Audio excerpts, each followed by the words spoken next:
개통한 지 반년이 지났지만 지하차도는 차량 통행이 여전히 통제되고 있습니다. 최근 나온 정밀 안전진단 결과에 따라 보강공사를 거쳐 오는 6월쯤 재개통할 전망입니다. 중진들에게 페널티를 적용하겠다는 국민의힘 공천 룰에 대해 정우택 의원이 이의 신청서를 접수했습니다. 이런 가운데 국민의힘 현역 의원들의 평가를 위한 여론조사가 오늘부터 시작됐습니다. 독감 등 호흡기 감염병과 노로바이러스 감염병 환자 수가 급증하고 있습니다. 방역당국은 사람들의 왕래가 잦은 설 명절을 앞두고 비상방역 체계를 가동했습니다. 청주시정연구원이 오늘 개원식을 갖고 공식 출범했습니다. 청주시가 자체 연구원을 갖게 되면서 비용 절감과 지역 맞춤형 정책 제안이 기대되지만 독립성 확보는 과제입니다. 여러분 안녕하십니까. CJB 8시 뉴스 시작합니다. 최근 독감 등 호흡기 감염병과 구토와 설사를 동반하는 노로바이러스 감염병 환자 수가 급증하고 있습니다. 방역당국은 사람들의 왕래가 잦은 설 명절을 앞두고 비상방역 체계를 조기에 가동했습니다. 장원석 기자입니다. 최근 지역의 병의원마다 독감 환자가 크게 늘었습니다. 중국은 지난해 마지막 주 기준 진료 환자 1000명당 독감 환자 수는 45.7명으로 유행 기준의 7배를 넘어섰습니다. 사람들 모인 자리에서 이제 마스크를 안 쓰고 아무래도 이제 비말이라든가 공기로 전파되는 그런 호흡기계 감염병들이 더 많이 발생하고 있는 것 같습니다. 질병관리청이 전국 218개 병원을 표본 조사한 결과 지난달 300명 수준이던 호흡기 감염병 환자 수가 이달 들어 400명 수준으로 늘었습니다. 전체 호흡기 감염 환자 중 취약전 아동이 절반을 차지합니다. 주로 집단시설 내 접촉에 의해 감염되는 장염인 노로바이러스도 급증했습니다. 질병관리청이 209개 병원을 표본 조사한 결과 올해 2주차 노로바이러스 감염 환자는 360명으로 최근 5년간 가장 많은 환자 수를 기록했습니다. 방역당국은 사람들의 왕래가 잦은 설 명절 비상방역 체제를 지난 19일부터 조기 가동했습니다. 여러 가지 감염병이 확산되는 상황을 고려해 내린 결정입니다. 설 연휴 전까지 질병관리청과 전국 보건기관을 24시간 비상 연락망으로 연결하고 어린이집 등 취약시설을 대상으로 예방활동도 벌입니다.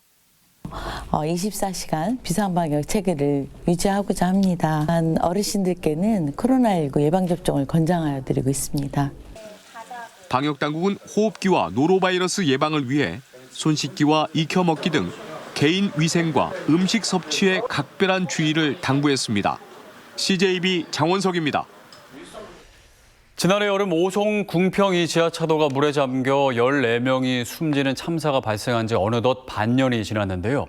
지하차도는 여전히 통행이 안 되고 있습니다. 보강공사가 필요하다는 이유인데 재개통 시점을 두고도 이견이 나오고 있습니다. 조영광 기자입니다. 지난해 7월 15일 미우강 임시 제방이 터지면서 인근 오송 궁평이 지하차도가 침수됐고 14명이 억울한 죽음을 맞았습니다. 참사 6달이 지났지만 지하차도는 여전히 차량 통행이 통제되고 있습니다. 지하차도 앞을 대형 모래 주머니들이 가로막고 있고 지하차도 입구에는 철조망이 설치됐습니다. 지하차도 430m 구간을 포함해 오송 1 교차로부터 옥산 신촌 2 교차로까지 4km 양방향 도로가 반년 넘게 폐쇄돼 있습니다. 그동안 분비는 오송 시내를 지나다니다가 그나마 최근에는 우회 도로를 이용할 수 있게 됐지만 10분가량 돌아가야 하는 운전자들은 불편을 호소하고 있습니다. 금방 갈 수 있는 길인데 돌아서 가니까 시간이 많이 걸리죠. 네, 그러니까 되게 불편해요.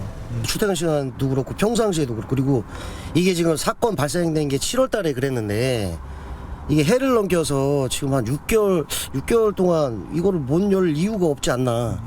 궁평 이 지하차도 재개통은 사고 발생 1년 뒤인 오는 6월쯤 가능할 전망입니다. 최근 나온 정밀 안전진단 결과에 따라 터널 내부의 전기와 조명, 벽면 누수 보강 공사 등을 진행할 예정입니다. 참사의 한 원인으로도 지목됐던 터널 진입 자동 차단 시설은 지하차도 중앙부에 물이 30cm가 차면 차단봉이 내려오도록 설계됐습니다. 조기 개통하지 못하는 이유는 이 터널 내에 복구 시설이 너무 깁니다. 또 양이 많고요. 또 다른 이런 피해가 없기 위해서는 저희들은 완벽한 시공이 필요합니다. 조기 개통을 요구하는 목소리가 큰 가운데 일부에서는 제방 붕괴에 트라우마가 상당한 상황에서 미우강 제방 공사가 완전히 마무리되는 올해 말쯤 지하차도를 개통해도 늦지 않다는 의견도 나오고 있습니다. CJB 조윤광입니다. 국민의힘이 22대 총선 후보 공천을 위한 현역 의원들의 여론조사를 시작했습니다.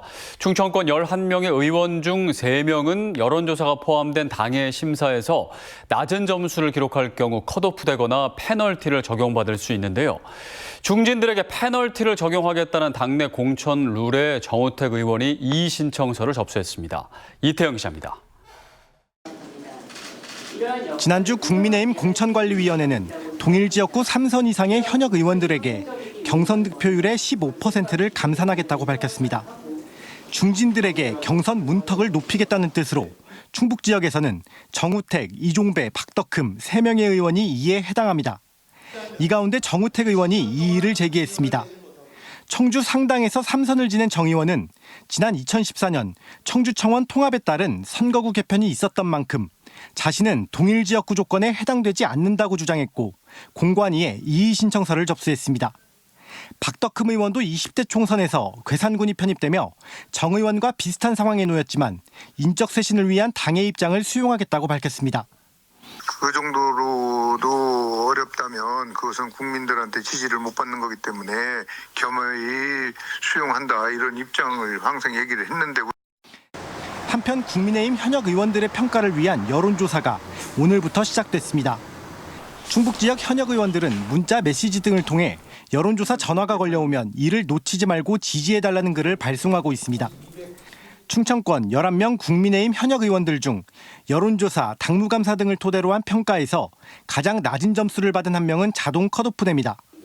나머지 하위권 2명도 경선에서 20% 감산되는데 이럴 경우 동일 지역구 3선 의원들은 최대 35%까지 페널티가 가능합니다. 다만 충청권의 경우 당내 경선에 국민 여론조사 반영 비율이 80%로 결정된 점은 중진 현역들에게는 큰 이점으로 작용될 것이라는 전망이 우세합니다. CJB 이태현입니다. 청주시정연구원이 오늘 개원식을 갖고 공식 출범했습니다. 청주시정에 맞는 정책 제안이 기대되는 가운데 시행정의 싱크탱크로 자리 잡기 위해서는 무엇보다 연구 운영의 독립성 확보가 필요해 보입니다. 김세희 기자입니다. 청주시가 최근 3년간 정책 개발을 위해 외부 기관에 발주한 연구 용역은 한 해 평균 60여 건에 이릅니다. 청주시 일상생활권 구축 계획 등 최근 외부 기관에 발주한 연구 용역 3건만 보더라도 2억 원이 넘는 예산이 투입됐고 지난해 연구 용역 예산은 66억 원을 넘었습니다. 이런 가운데 인구 50만 이상의 도시에 자체 연구원을 설립할 수 있는 관련 법이 개정되면서 청주시의 독자적인 연구원인 시정연구원이 문을 열었습니다. 우리 지역에 맞는 장기적인 발전 전략과 구체적인 실천 대안을 마련하는 정책적 수요가 매우 커졌습니다. 청주시가 자체 연구원을 갖게 되면서 비용 절감뿐 아니라 지역 특성에 맞는 정책 제안도 기대할 수 있습니다. 주로 대규모 사업 발굴과 정부 공모 사업 대응, 예산 집행의 효율성과 적절성에 대한 분석 연구 등을 해나갈 계획으로 올해는 가장 먼저 충청권 광역철도 연계 발전 방안과 청주시 문화정책 중장기 발전 계획 등 청주시 주요 시정 업무에 관한 방향성을 제시할 예정입니다. 저희 시정연구원은 균형 발전과 지속 가능한 도시 발전으로 청주시가 중부권 거점 도시로 성장할 수 있도록 정책 논리를 개발하는 청주시정의 나침반이 되고자 합니다. 청주시 발전의 청사진을 그려나가게 될 시정연구원. 다만 객관성을 인정받기 위해서는 시정에 대한 견제와 비판이 뒤따라야 하고 이를 위해 연구의 자율성을 담보할 제도적 장치 마련도 필요해 보입니다. CJB 김세희입니다. 건국대학교 충주병원이 증원될 의과대학생 모두를 충주병원에서 교육하겠다고 발표했습니다. 건국대 충주병원은 오늘 중장기 발전계획 이행설명 자료에서 오는 2031년까지 100여 명의 의료진을 확보하고 시설을 갖춰 충주병원에서 전공의 교육과정을 받을 수 있게 추진하겠다고 밝혔습니다. 또 올해 응급의료센터 인력을 6명에서 7명으로 늘리고 헬스케어 센터 리모델링과 관절 척추센터를 신설하겠다고 제시했습니다. 충북도의회가 둘째아 이상 다자녀 가정에 대한 지원을 강화하기 위한 다자녀 가정 지원에 관한 조례 제정을 추진합니다. 조성태 의원이 발의한 조례안에는 다자녀 가정의 실태 조사와 정책 자문단 운영, 다자녀 가정 기여자에 대한 포상이 가능하도록 했습니다. 또 다자녀 우대카드 발급과 양육과 보육, 주거 안정, 보건과 의료, 교육비 지원 등의 내용이 포함됐습니다.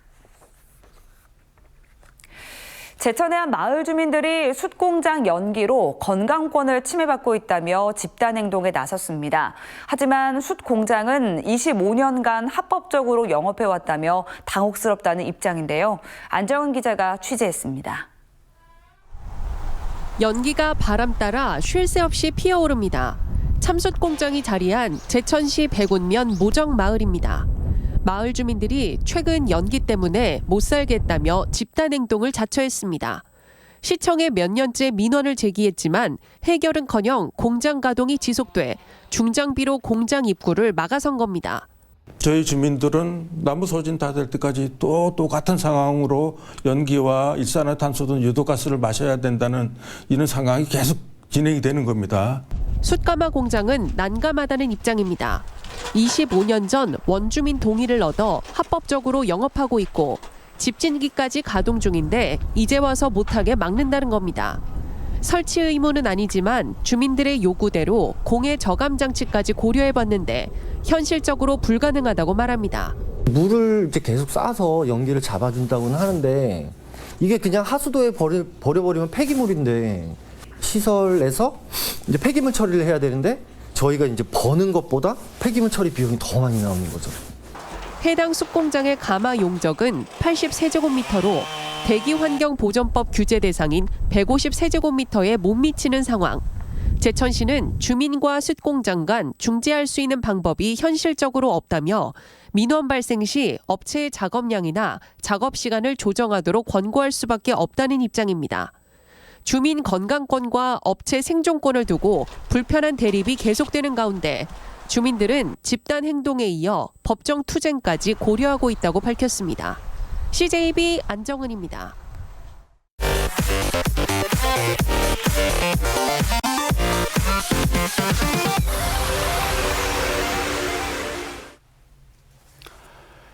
다음 소식입니다. 충북교육청은 오늘 충북고와 청주 농고 학교 시설을 BTL, 즉 임대형 민자 사업으로 건설하기 위해 사업 주체인 충북 그린 스마트 스쿨과 실시 협약을 맺었습니다. 충북 그린 스마트 스쿨은 리드 종합건설 등이 컨소시엄으로 참여한 특수 목적 법인으로 이번 협약에 따라 286억 원을 투입해 충북고 본관과 후관, 그리고 청주 농고 종합실습실을 개축하게 됩니다. 임대형 민자 사업은 민간 사업자가 시설 완공 후 정부의 소유권을 넘기는 대가로 일정 기간 정부로부터 시설 임대료와 운영비를 받는 형태를 말합니다. 충북교사노조는 오늘 기자회견을 열어 불가항력적인 학교 안전사고가 일어났을 때 교사들이 소송 부담을 떠안지 않도록 학교안전공제회의 보상 범위를 확대할 것을 요구했습니다. 교사노조에 따르면 현재 진천과 청주 지역 유치원 두 곳에서 발생한 안전사고로 해당 유치원 원장과 교사들이 학부모로부터 각각 민사상 손해배상 소송과 형사고발을 당한 상태입니다. 교사노조는 비급여 병원비가 공제회 보상에서 제외되면서 학부모들이 교사들에게 책임을 묻는 사례가 늘고 있다며 제도 보완을 촉구했습니다. 국민의힘 박덕흠 의원이 22대 총선 출마를 선언했습니다. 박덕흠 의원은 오늘 옥천군청 대회의실에서 출마 기자회견을 열고 동남 4군의 발전을 위해서는 능력과 경력을 갖춘 자신이 적임자라고 강조했습니다. 박덕흠 의원의 출마 선언은 충북 지역 현역 의원들 중에서는 처음입니다. 이경용 전 제천 단양 지역위원장은 오늘 제천시청에서 기자회견을 열고 22대 총선 제천 단양 지역구 출마를 공식 선언했습니다. 이경용 예비후보는 민주주의를 회복하고 지역 주민을 대변해 국회에서 당당히 일할 일꾼을 선택해달라며 수몰 피해와 환경 피해로 잃어버린 자주적인 재원 2,730억 원을 매년 추가 확보하겠다고 밝혔습니다. 1월 CJB 시청자위원회가 김경배 위원장을 비롯한 위원들이 참석한 가운데 CJB 회의실에서 열렸습니다.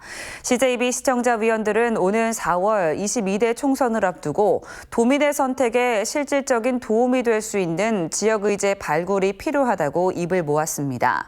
또한 충북 세종 권역의 유일한 네이버 카카오 콘텐츠 제휴사로서 뉴미디어 분야에 더 관심을 가져달라고 주문했습니다. CJB 신규식 대표이사는 유권자들이 지역 일꾼을 잘 뽑을 수 있도록 다양한 의제 발굴과 프로그램 제작에 최선을 다하겠다고 밝혔습니다. 청주시 시설관리공단은 오늘 청주 YMCA 다락방 무료 급식소를 찾아 생필품을 후원했습니다. 공단은 전년도 체육사업부 부서 포상금 200여만 원 전액을 쌀과 화장지 등으로 구매해 무료 급식소에 전달했습니다. 유은기 이사장은 무료 급식소를 이용하는 어르신들에게 조금이나마 도움이 되길 바란다고 말했습니다. 충북 도립대는 주한 키르기스스탄 대사관과 업무 협약을 맺고 올해 1학기부터 도내 산업체 근로를 병행하는 K 유학생 모집에 나섭니다. 대학 측은 현재 키르기스스탄 학생 9명이 원서를 접수한 상태로 올해 안에 K 유학생 30명과 한국어 어학연수생 100명을 모집하기로 했습니다. 대학 측은 전문학사 취득을 목표로 반도체와 자동차 관련 학과 교육과정을 준비 중으로 국제협력센터에는 한국어학당도 개설할 예정입니다. 청주지방법원은 여성의 신체를 수십 차례에 걸쳐 몰래 촬영한 혐의로 기소된 52살 A씨에게 징역 8월에 집행유예 2년을 선고했습니다. A씨는 지난 2020년 8월 청주의 한 미용실에서 여성의 신체를 휴대전화로 몰래 찍은 것을 비롯해 2년 동안 비슷한 수법으로 30여 차례에 걸쳐 범행을 저지른 혐의로 재판에 넘겨졌습니다. 한국무역협회 충북지역본부는 지난해 충북 수출이 278억 달러를 기록하며 전년 대비 14.1% 감소하면서 2019년 이후 4년 만에 역성장했다고 밝혔습니다. 수출 감소는 세계적인 인플레이션과 주요국의 긴축 정책 여파로 반도체 등 경기 민감 품목들의 수출 감소세가 두드러졌기 때문입니다. 다만 지난해 9월을 기점으로 수출이 반등하는 양상을 보여 올해는 충북 수출의 상승 전환이 가능할 것으로 전망했습니다. 진천군이 인파 밀집 정도를 파악할 수 있는 인파관리 지원 시스템을 도입합니다. 해당 시스템은 이동통신사의 기지국 정보를 바탕으로 인파 밀집 상황이 안전총괄부서로 자동 전달되며 군은 이를 이용해 생거진천 농다리 축제 등에 적극 활용하겠다고 밝혔습니다. 청주시의 두뇌 역할을 맡을 청주시정연구원이 오늘 공식 출범했습니다. 지자체 연구원과 관련해서 늘상 기대와 함께 우려가 뒤따릅니다. 시민의 뜻과 동떨어진 지자체 정책을 자칫 이론적으로 합리화하는 데 쓰일 수도 있기 때문인데요. 청주시정연구원이 지자체만의 싱크탱크가 아니라 시민의 싱크탱크로서의 그 역할을 다해주길 기대해봅니다. 이상으로 CJB 8시 뉴스를 마칩니다. 시청해주신 여러분 고맙습니다.